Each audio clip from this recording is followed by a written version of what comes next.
The overall goal of the following experiment is to synthesize single-walled carbon nanotubes and graphene in arc simultaneously.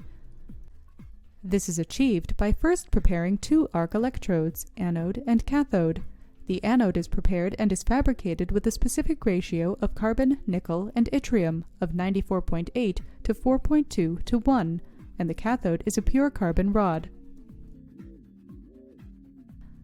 Then, numerical simulations presenting the distribution of the magnetic field and species particles are used to provide the detailed information about the location of synthesis.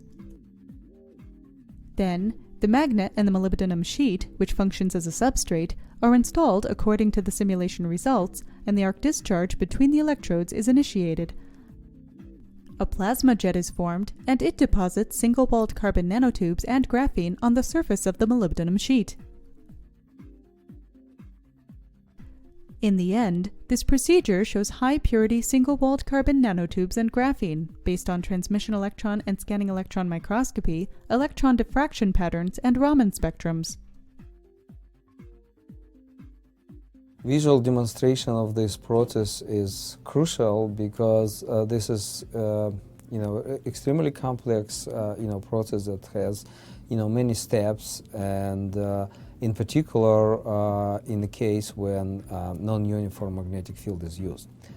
As far as plasma-based process of synthesis is concerned, it has many advantages in comparison with chemical-based process.